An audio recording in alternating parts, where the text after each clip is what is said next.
You counted every calorie, tried every diet, spent hours in the gym, and still something's missing. You want more than just weight loss. You want your energy back. You want your confidence restored. You want a way of living that doesn't feel like punishment. Welcome to Master Your Metabolism, where we cut through the noise, ditch the fads, and give you a real plan to become the healthiest, strongest version of you. Hosted by our team of expert coaches with proven strategies, science-based tips, and real-life encouragement, not just to help you lose fat, but actually create that lifestyle that you love. You've tried everything. Now, let's try what actually works. This is your turning point. Let's go. Hey everyone, Brooke here with Masters Fitness Coaching. We have our team, and today's topic is going to be how to achieve a successful fat loss or whatever your goal is. So I thought it would be a cool topic because we do have such a unique and diverse team. And since we all have been through this coaching arena, both as clients as well as coaches, I thought it would be helpful to give each of our perspectives and tips and tricks that would be helpful. So everybody that's listening might get a little bit out of it in a different way. So I'm going to go ahead and start with Calvin. And Right. Calvin, if you can kind of share from like a coach's perspective, like what are the things that you find that really make an impact if somebody is on a journey, whether it is for fat loss, building lean muscle, whatever their goal is? Yeah, for this kind of thing, I mean, you really just want to focus on basics for the most part in the beginning, because obviously things can get more progressively more complicated, the more you're fine tuning a diet. But when you're looking at basically just trying to get fat loss from the beginning, probably one of the biggest mistakes I see people make is and having too much processed foods. I think that's probably the number one thing, to be honest with you, because one, typically you want to increase protein when you're looking for fat loss because it's the most thermogenic macronutrient. And so it will burn more calories just in digesting it. So you normally want to increase that. Even if you don't work out, you still want it to be on the higher end.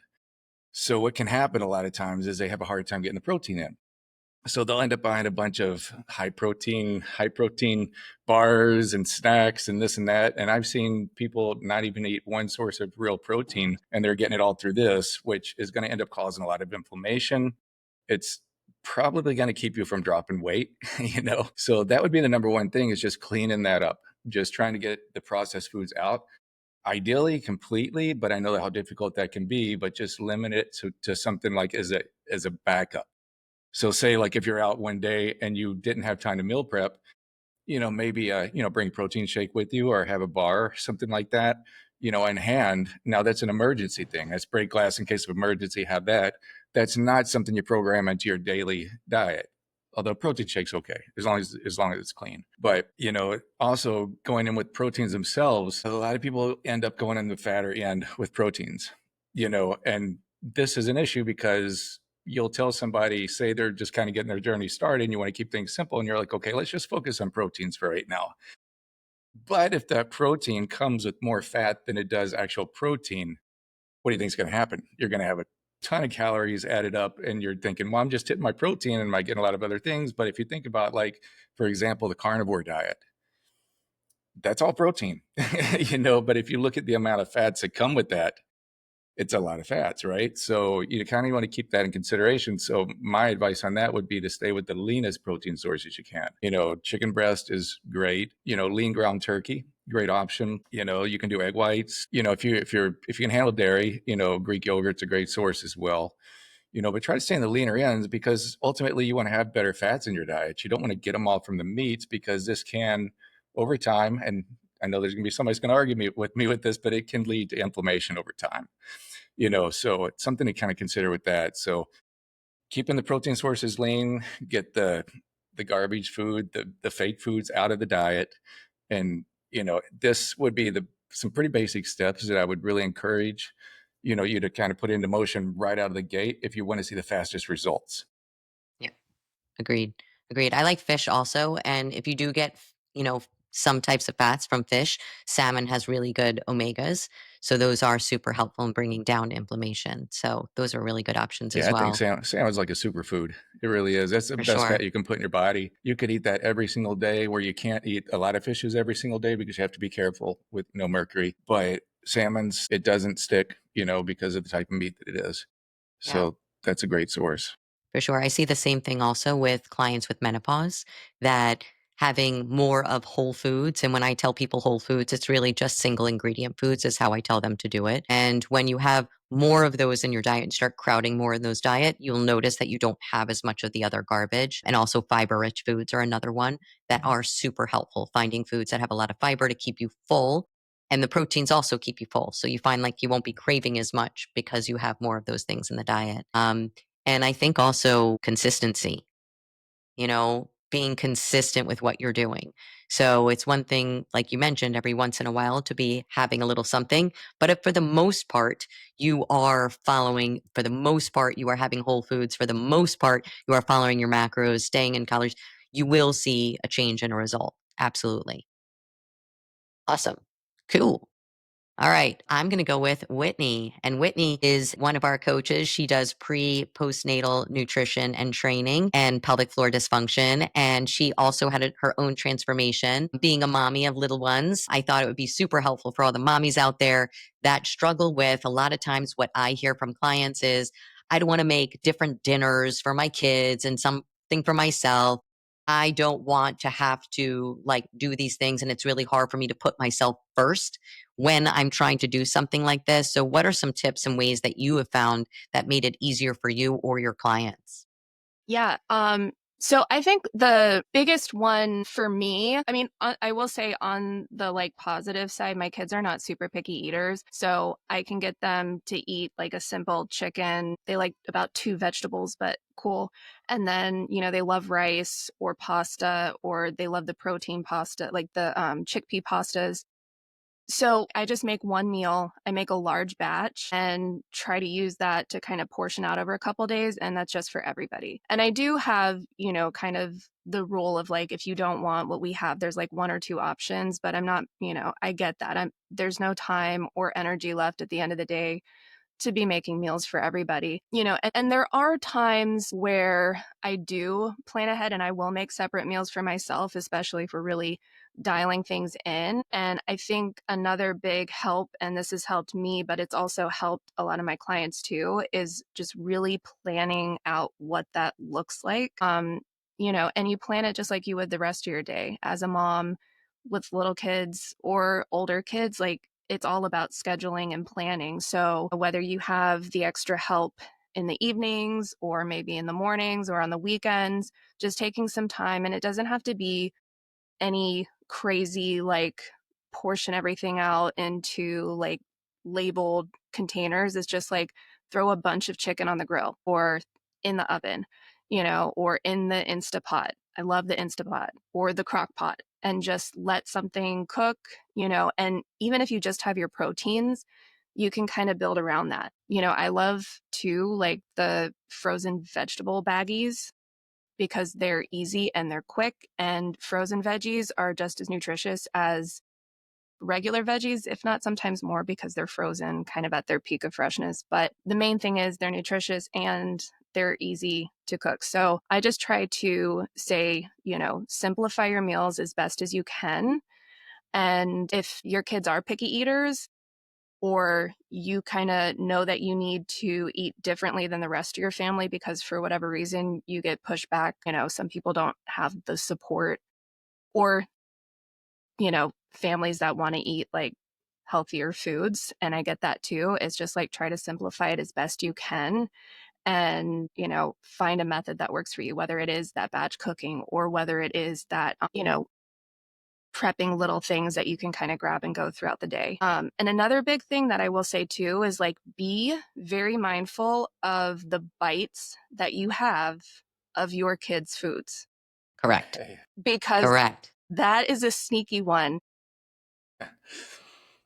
And we think it's so innocent, right? Like, oh, bite a mac and cheese, I got to make sure that it's not too hot. Or like you're clearing off their plates and like at the end of it, like, what's one chicken nugget? But, you know, realistically, what I try to tell people is log everything And if it's not worth weighing out or portioning out and putting into the app, it's probably not worth eating. And if you log every little bite, take a look at the end of the day, because that can add an extra 500 calories, 600 calories or more, X amount of fats or carbs. And it's probably not a whole lot of protein, because kids' meals aren't necessarily like as protein dense because they're tiny. They don't need as much. Yep. They need a So, lot of carbs. yeah. A lot of carbs. Yep. A lot of So carbs, all a the lot of fat. chips, all the crackers, all the little cheese sticks, all of those things, it's just a bunch of carbs and fats. And the fats, just so everybody knows, fats are 9 calories per gram. So little bit of fat will actually, like a tablespoon of peanut butter. If you start adding up those calories, it's a very small amount, very dense in calories. So for sure. Yeah. Yeah. It goes a That long way. was great information, Whitney. I got to say, you kind of trumped me on that one. But I'll tell you Yours what, was great. everything that you said, even going back to the planning, I would tell you my experience over the years, the people that succeed and the ones that don't comes down to planning. It really does. The ones that are not willing to do any type of meal prep, you know, they're only going to get so far. You can do like how Brooke was saying, if you just kind of make a couple of changes, you can see a difference. But you also want to keep in mind that your body does adapt, and it is going to need to be changed, according to keep the drops coming. So just making a few changes is only going to get you so far. This is where the planning is just everything.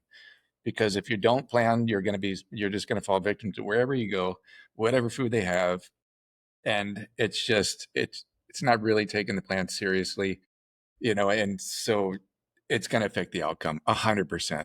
The planning Yeah. thing is huge. And I think it's also where you start. So you can start making small changes and then start shifting over to doing it. It's kind of like at a new job, right? So when you start at a job, you're kind of getting oriented, see what works. But if you go into your job and have zero idea of what you're doing, I explain it like I had someone that's a real estate agent. I'm like, what if you went into your day and like didn't think about like where the houses were located, what they were looking for, what they exactly needed? Like you would spend so much less time if you sat the day before, took the 10 minutes and say, okay, what proteins do I have in the house? What carbs do I have in the house? What healthy fats do I have? Cool. Let me put my meals together, put them in the app. Awesome. And then let me go from there. But like when you're starting, you may just have to figure out what proteins are, what carbs are, what healthy fats are. And does it work better for me to make a bunch of food? Does it work better for me to make my dinner and make extra for the next day? So those are all like little things that you'll learn, which is going to move me right into Amanda, because Amanda had started that she lost a significant amount of weight on her own. And her goals from the beginning of where she started, both her goals in the gym, her goals with food, her goals with her mindset, everything was very different than when she started to where she is now. So, Amanda, I wanted you to share a little bit about Yeah. what worked for you in the beginning, So why my you weight had to loss kind of journey shift started things. about 8 years ago, and I lost 100 pounds on my own. I wish I had had a coach. That is something that I tell everybody. I did not do it correctly, and that had some consequences. So what I can tell you is that I know what it's like coming from a place where I was morbidly obese. I was pretty much subsisting on fast food, fried foods, carbs mostly, some chicken in the form of nuggets shaped like dinosaurs were occasionally available, but like for the most part, it was like mac and cheese and pizza and ice cream, a lot of alcohol, but that's a different podcast. And when I first tried to lose weight, people think that I just lost 100 pounds the first time I tried. This was like the 20th time that I tried. I did the Weight Watchers, Jenny Craig, Nutris. I did every program there was. And the only reason that it worked when it worked was because I finally, now you'd think as a psychotherapist, this would have occurred to me sooner, but I finally realized that I had to change the way that I was thinking or it was never going to work. So it's not just about, let me get a plan from a professional and follow the plan. That's not sustainable. You're not going to keep the weight off if that's all you're doing. But when it comes to starting a weight loss journey like that, I have the benefit now of having had the experience myself, which then led to this whole fitness, bodybuilding, totally like lifestyle, all encompassing journey. But I remember what it was like when I started. And I think one of the first things that I really had to acknowledge was that I needed to base this journey off of conscious thought, not subconscious thought. So the way that I used to eat was more subconscious. What feels good? I'm having a bad day. I'm going to go get a pizza. Whereas now I had to make conscious decisions about what is it that my body needs right now and how can I get that executed? So with that, we need to change. And this is something that I work on with all of my clients, but particularly my clients who come from a place of needing large amounts of weight loss. Because as we know, it doesn't take 2 minutes to get it off. It didn't take 2 minutes to put it on. So it's going to be a process to change it. We want to start thinking about our food as fuel versus our food as comfort or our food as rewards or our food as desires. So the only reason that I tell my clients this one in the beginning, because it's like a really good mental cue, the only reason that you should be putting something in your body is because that is going to help fuel and encourage better function out of your body. If it doesn't do that, it's not going to serve on this journey. So food as fuel, what does that mean? Because for me, it used to be like, I had a bad day, I'm going to go get some Ben and Jerry's. Well, that's like $2,000 calories a pint. And I would sit and eat that in about 10 minutes, and it's all fat and sugar. And I would never think about, well, how is my body going to use this? So one of the things that we start working with our clients on is explaining, what are the macronutrients? What does a protein, a fat, and a carb do for you? Why do you need them? One of the analogies I give my clients, I know Brooke loves my analogies, is when you think about putting gas in a car, right? So let's say you have like a 2000 Civic, okay? That thing is going to take regular, okay? You can put anything in that car, it will help it fuel itself. But if you get a Porsche or a BMW and you put regular in it, it's going to buck. It's not going to work because it needs higher quality fuel. So in order to get your body to function optimally, to lose weight, which is what you're asking it to do, you need to be putting in higher quality fuel. So you are no longer a Civic, you are now a BMW. And along with that, the next point that I usually talk about with my clients who are adapting to this is actually something that seems kind of counterintuitive. So when it comes to your food, we have to think about both quality and quantity. They have a directly proportional relationship. So in case you didn't, love statistics like I did, you are going to be looking for higher quality food can be consumed in larger quantities, because lower quality food is going to you're going to need less of it to make up what you're trying to achieve. So like, let's say you have 2,000 calories to spend. If you go to McDonald's, that's like a number 5 all day. Like that's it. That's all you get to eat. 2,000 calories when you're eating clean is 6 meals and an exorbitant amount of food. That actually, believe it or It's not, a lot of food. is something my clients struggle with when they come from a background of overeating, because you're used to eating lower quality foods in smaller quantities. So now you're actually having to put more food in your mouth, which is more involved with that. So it takes more time to prep those meals, to plan those meals. You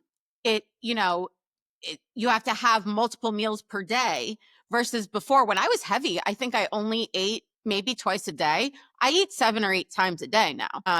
And each of those meals has to be thought about in accordance to, is this a pre-workout meal? Is this a post-workout meal? So in telling my clients all of this stuff, they're always like, wow, that seems like a lot of work. It's really hard. Yeah, it is a lot of work. But like anything else, like what Brooke was explaining, we as human beings will habituate to anything you put in front of us. We are very durable. We will survive. So as long as you continue to do the behavior, you will eventually get to a point where you don't have to think about it. I track my macros every day, but if I didn't track them, I would bet money that I could get pretty freaking close to what my macros are set at, just because I've practiced it so many times. So when you're first For sure. starting, this is a new world. You're going to be bad at it at first. It's going to be hard and it's going to be uncomfortable. But if you push through that, what you're ultimately going to find is it's actually going to give you a much healthier relationship with your food that's based on rational thought and not feelings and emotions. Absolutely. I love that. And I like the point that you brought up that in the beginning, you do have to keep track of things. And people ask me that all the time about tracking their food if they want to lose weight. Yes, because you have to make sure you're in a deficit.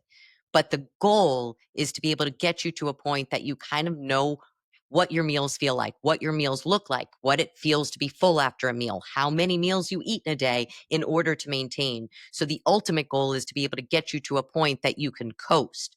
But in the beginning, there has to be some way. It's like you had told me before about saving. It's a budget. You're saving for a vacation. You can't keep spending money and know that you're going to have enough money for your vacation when it comes. You have to know what is coming in and out in order to get to that point. So, I wanted to bring up where she had mentioned about the actual volume of garbage food versus real food, healthy food.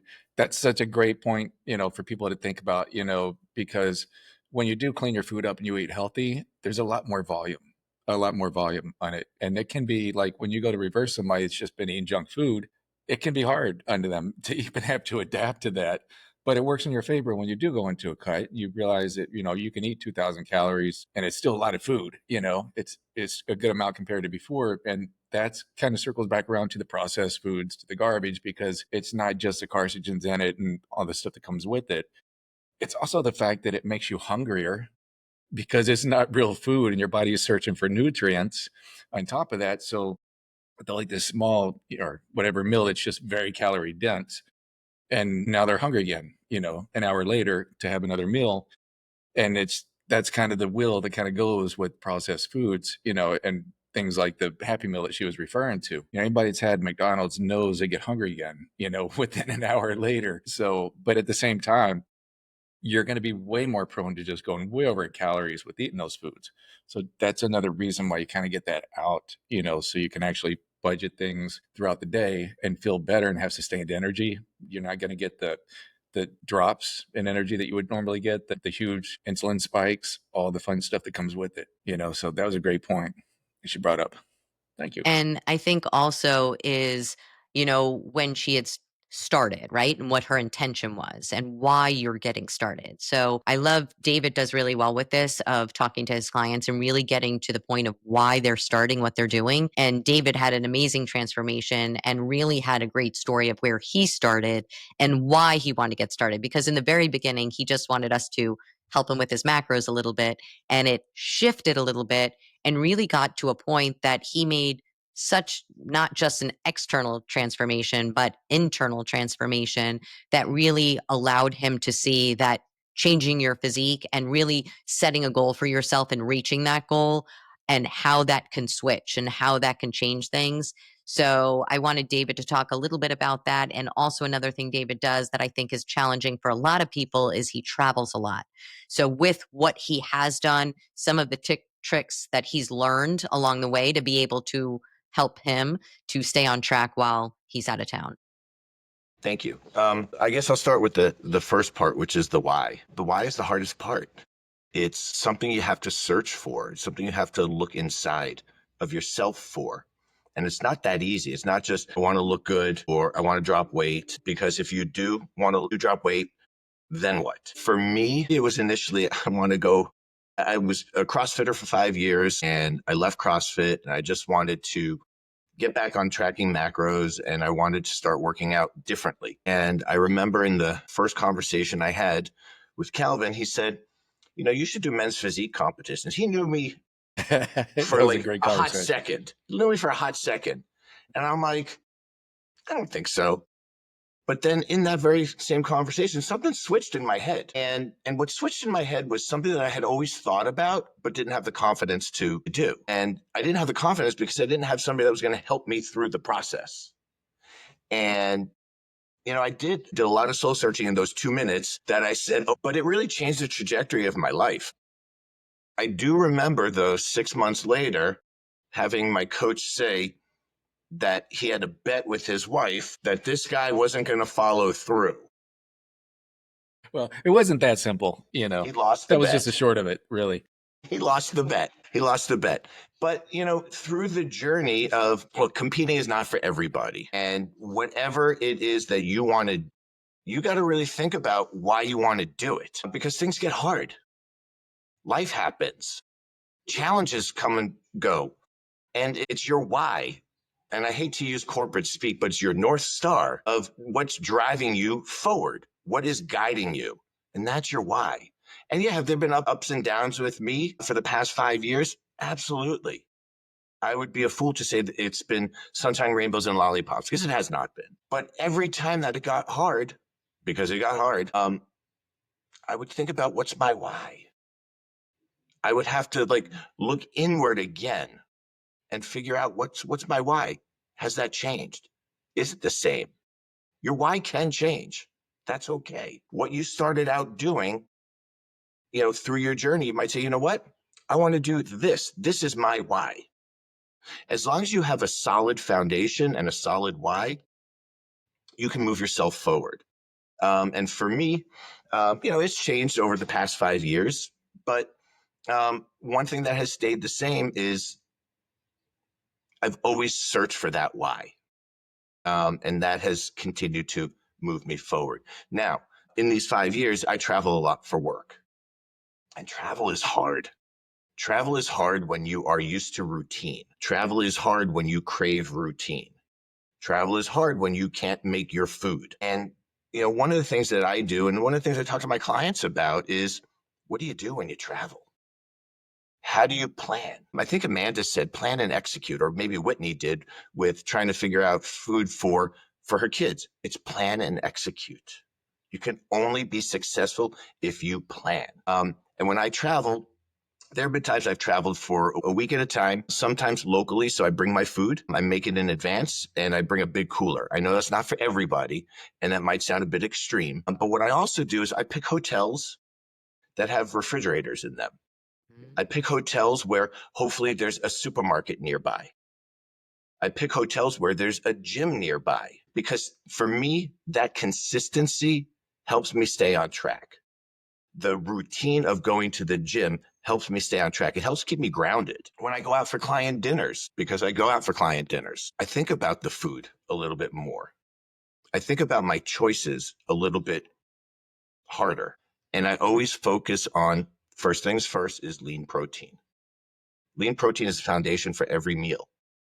So whether I go to a steakhouse or I go to a seafood restaurant, I always pick the protein first, whether it's chicken or tuna or salmon. I will even do a steak because it's really good. And then I think about my carbs, and I think about the healthy carbs. Typically, it'll be a vegetable, but I won't have them sauteed in butter. I'll ask them to steam it. And then I think about the fats. The fats could be any number of things, which is not the butter that they're marinating everything in. But I think about that, and I try to stay away from fats as much as possible in the meal. I know I need the fats, and fats are not going to make you fat. Contrary to popular belief, fats are an energy source. So don't worry about eating fats. But think about smart fats. Like if you're going to a restaurant, do they have avocado? Great fat. Do they have nuts? Sometimes you can get an almond encrusted salmon. Great combination of proteins and fats. So it's all about your choices that you make. And I'm not suggesting that you go to an extreme, but start thinking about eating intuitively when you travel. When I'm at a client office and they're all ordering subs, I won't order the sub. I'll order a salad with grilled chicken breast, or I'll bring some protein bars with me.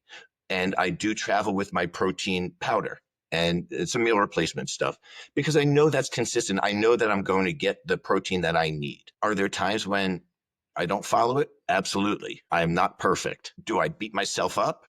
No. Do I ask questions and answer them myself? Absolutely. But the thing is this is a journey, and it's not built overnight. One day is not going to derail you. 1 week is not going to derail you. Don't beat yourself up about it. A lot of people worry about that. And oh my God, I was off for a day, or oh my God, I had ice cream, or oh my God, I had this really great piece of cake. Have the piece of cake. Your body's probably saying, I need that piece of cake. And it'll probably reduce your cortisol levels because you're giving your body something it's been craving.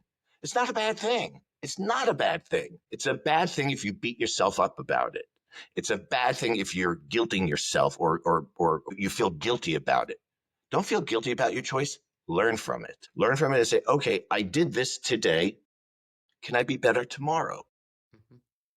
And when you're out of your routine, it's hard. It's hard. So that's work travel.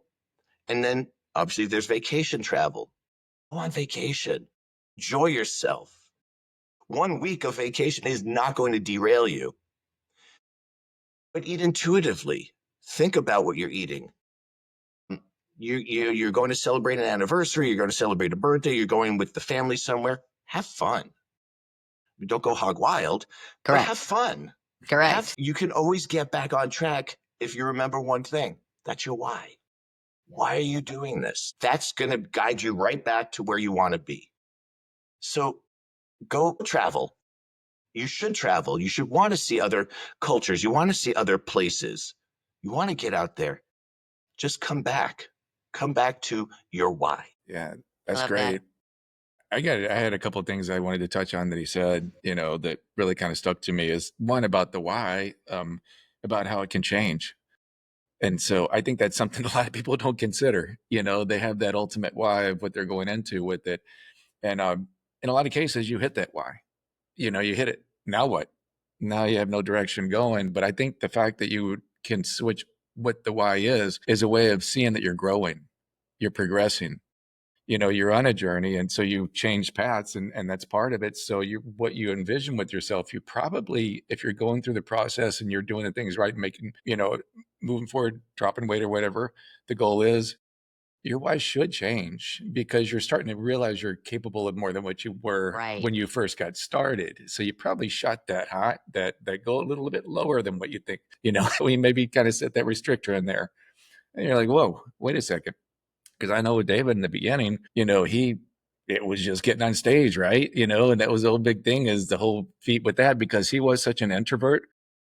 I was pushing that on there because I just wanted to. I knew he needed that growth, and I'm like, you know what, this would be really good for him. Little did I know that he was going to turn pro in his first show, and end up on a national stage and NPC and just all kinds of crazy things. But it was just going for it and doing it and not saying no, not being afraid of stepping out of the comfort zone.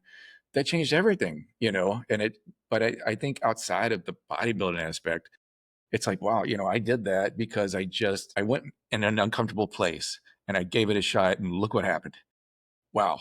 There's so much to be taken from that, right? When we limit ourselves, we miss all of it, so it's again, this is lifestyle and it's all intertwined, all of it is just like our systems in our body, our outside, what's around us is intertwined. So how we do one thing is how we do the other. So if you're cheating yourself in certain areas, but you're trying to excel in other areas, you want to be more rounded and you really want to try to make the whole big picture work together. And that's ultimately what happened with him.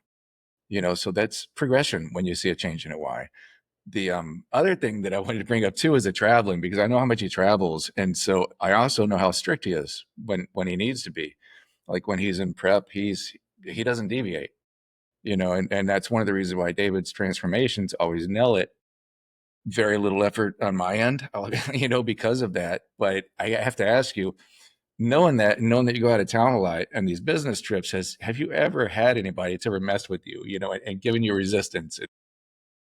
Because I think this is a big challenge for a lot of people, and if you did have somebody that made a comment, whatever, how did you handle it? So yeah, actually, I have one that I remember so clearly. I was at a company event, and I was in the middle of prep for competition, and we had a scavenger hunt, and then we had a catered dinner. I brought my own dinner, and this one guy came up to me. He's like, "I don't know you very well, but what you're doing is weird." I remember it very clearly, and I explained what I was doing. He's like, "Okay, now I understand." And I wanted to say a couple of things back to him, but I was polite and I said, "Thank you for asking." And then he walked away. That is a clear example, but I've seen, you know, other instances where people are like, "Oh, he's bringing his own food. Oh, he's doing this, and oh, he's doing that." And yeah, I am. And I don't care. I don't care. I don't care because I know what my why is and I know what I'm trying to do. And I don't feel guilty about it. I don't feel weird about it. I don't feel like I'm not part of the dinner or whatever because that's my personality. But there is peer pressure. There is pressure with your clients. There is pressure with people you're traveling with. And I get it. But think about why you're doing this. And again, one dinner is not going to make a difference. One cookie is not going to make a difference. I do like cookies. It's not going to make a difference. But don't let people make you feel bad about your choices. I remember people saying, just you can have a piece of cake, just have a piece of cake. And that's not just when I'm traveling. That could be when I'm at a family function or function with friends. Just have a piece of cake. Yeah, I could, but I don't want to. I don't want to. I But always tell people it's like, it's fine, but you're not the one that has to like put my pants on the next day. Like, I'm the one that has to sit there and look in the mirror. I'm the one that has to do that. I'm the one that, is going to deal with health issues or, whatever else it is, so I think, and Amanda's spoken on this many times of it, the people are saying that because they see you doing something that they know they can't. yeah, So it's purely coming from a place that they wish they could do what you're doing. They wish that they can stay on track. They wish that they can be that disciplined, but they're not at that place. I will say that for the most part, with traveling and visiting my clients, et cetera, they know what I do, and they're all very supportive of it. It's the one odd goofball, like at that company function, that just didn't understand it. And to Brooke's point, he's not one who could follow a plan. And I know his intention probably wasn't to make me feel bad. And his words didn't make me feel bad. They just got me a little angry and got me a little fired up. But he can't follow a plan, or he chooses not to. So he projects that or he projected that onto me. And I knew exactly what he was doing, and I was very aware of it. So when you're traveling, just be aware of that. Be aware of what people are saying, but don't internalize it, because that's a them thing. It's not a you thing. Yeah.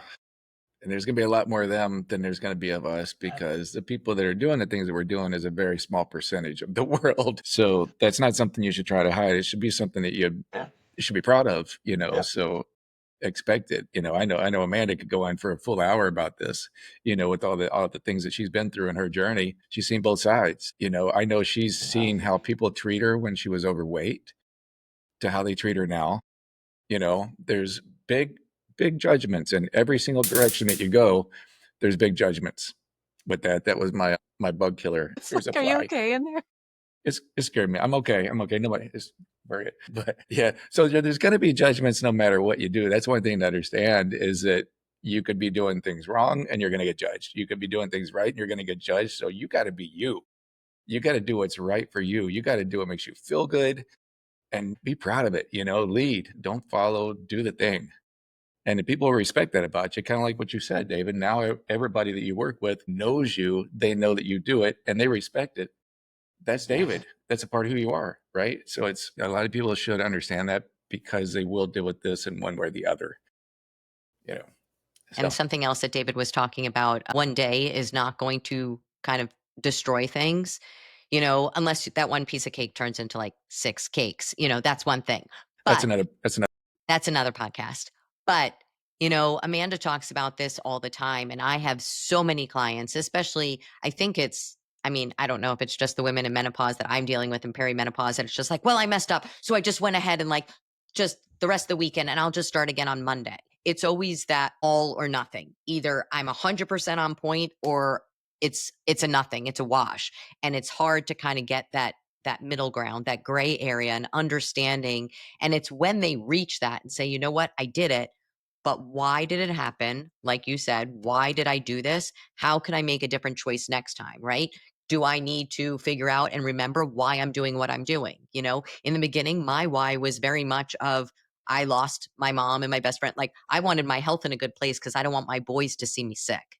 Like, I don't want my boys to have to, so I'm going to do everything in my power.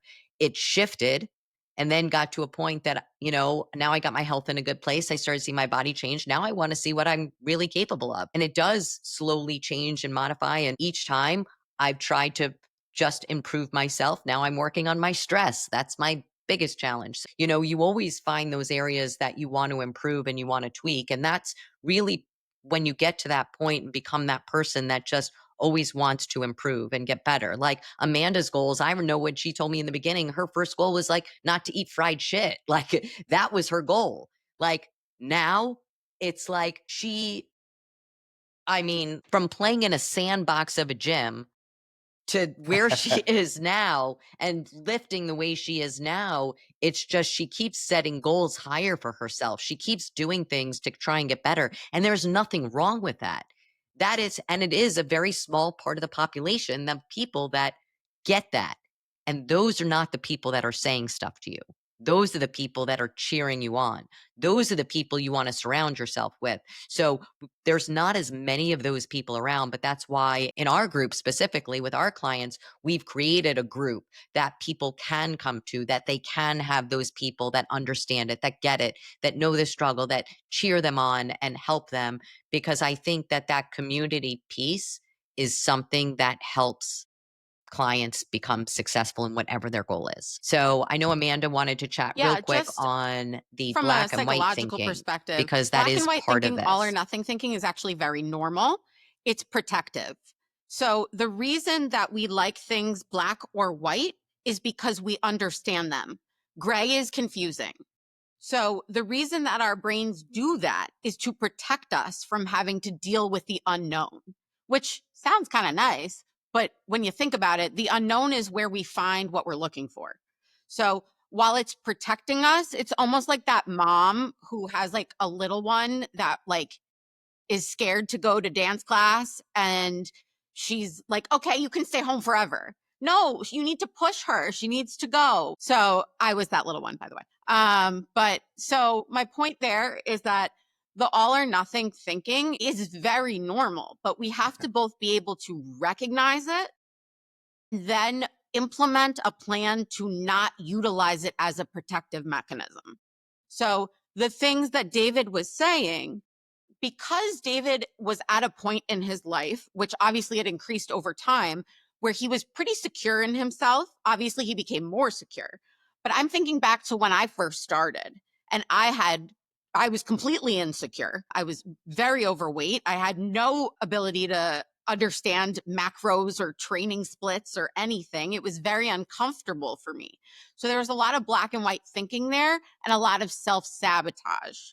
So that's the thing that goes with all or nothing thinking, is where you say, I go out to eat for dinner on a Friday night and I blow it out of the water. I ate my face off. Well, the black and white approach would say, you ruined your weekend. So you might as well enjoy whatever you want and start again on Monday. That's what the black and white approach would say. What we're looking for is the gray approach, which is, okay, you did something that is not in line with your goals. Let's get restarted as soon as possible. So what you did happened. And the newer you are to this process, the more that's going to happen. I cannot tell you in that first year how many times I fell off, how many times I went out planning to eat a salad and wound up having 6 slices of pizza. It is a hard transition. But if you put yourself in that restrictive place of it has to be perfect or nothing, you're never going to get where you're trying to go. So what you heard David talk about was moderation. That is next level. Okay. I'm still working on it 8 years in. It's hard for me. Some people have a much easier time doing it than other people, but you also have to understand yourself. I have trigger foods. I cannot eat a chocolate chip cookie. Why? Because I can't eat one. Do you know how many chocolate chip cookies I have gone through before I finally came to the conclusion that I need to stay away from them? And you know what? That doesn't mean I can never have one. Maybe it's something I work towards. But I understand myself and I understand my impulses so that I'm able to adjust my behavior accordingly. So really that's all it's about. Instead of getting stuck in the black or the white, you have to look at moving through towards your goal and leaving what happened in the past and moving on into the future towards what you're working for. So there's no perfect. You're not going to do this perfectly.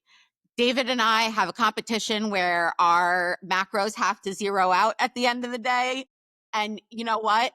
It would not matter one bit if we never did it again. It just makes us happy, you know?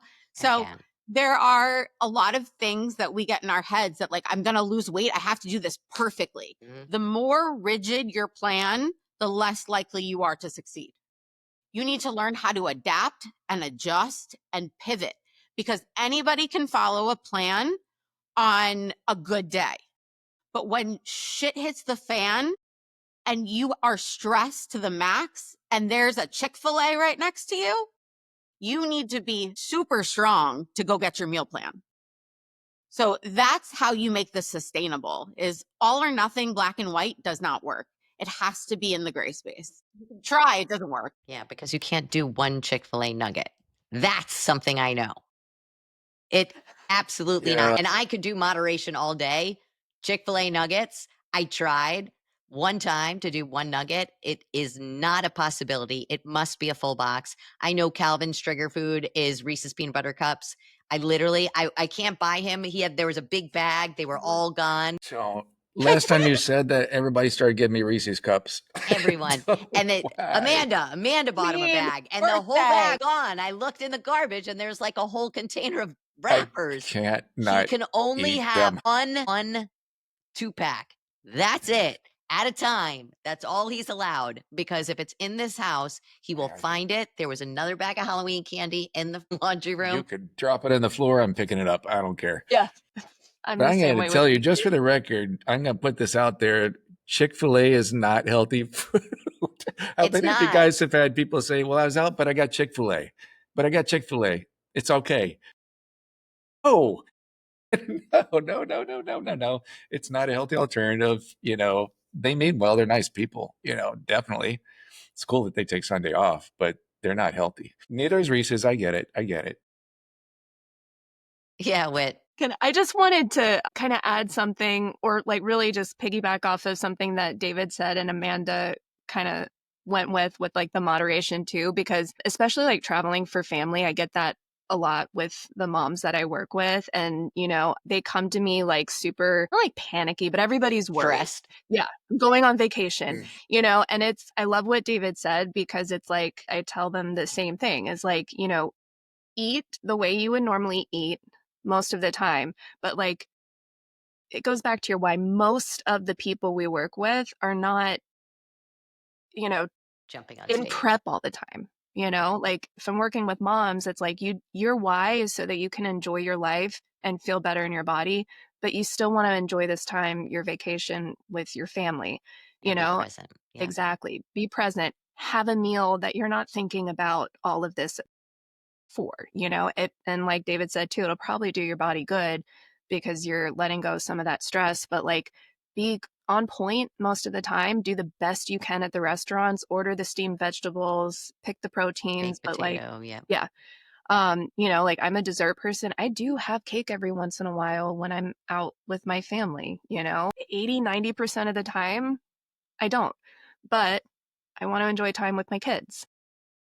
And you also Yeah. want to show your kids too, right? Because you don't want your kids to think like, I can only have chicken and broccoli, right? I can't have other things. So you definitely want to show your kids that the majority of the time, and I think Amanda had told me this before, of not good foods or bad foods. It is, these are the foods that are going to help to fuel me and help me feel healthy. And these are the fun foods. And it's okay to have a fun food every once in a while, because I thought that that was a great way to say it with kids, because again, it's that very slippery slope and that tricky line of, making sure that your kids don't see you so restrictive and so, all or nothing thinking, then they are going to do what you're modeling, right? So showing them, hey, the majority of the time, like I'm doing my best of trying to fuel my body with really great stuff, and, having them try those foods and talk about the foods and talk about what they do for your body, and giving it to them in a way that they can understand that food is fuel, that is what is feeding your body to keep you healthy,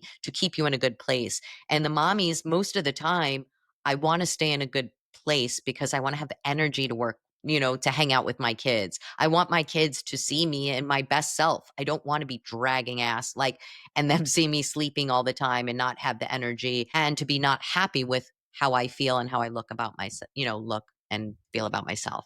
Yeah, and that's exactly like we call our food fun fuel and fuel food, and we explain everything. And my 3-year-old, like, he knows all about protein and vitamins, and he'll just randomly tell me, like, does this have fiber in it? And I love it. Whoa, he's at level of fiber already. Yeah, Wow. I know. That's Dang. advanced. He's going places. I that don't know way. if he totally knows what it is, but like he's understanding, and he knows where the muscle comes in, and he wants to be big. And so, That we still fight That's really over the cool. fun food sometimes, but like, it's good to be able to model that for them and a healthy relationship with both. I still fight over the fun You foods know, with Calvin too. So yeah, I know. Well, I'll be putting the address in our show notes, just in case anybody does want to send a Reese's cup or something. no, we're not. No, we're not. No, we're not going to do that. Hey, No, you're no, in a no. cut, aren't you?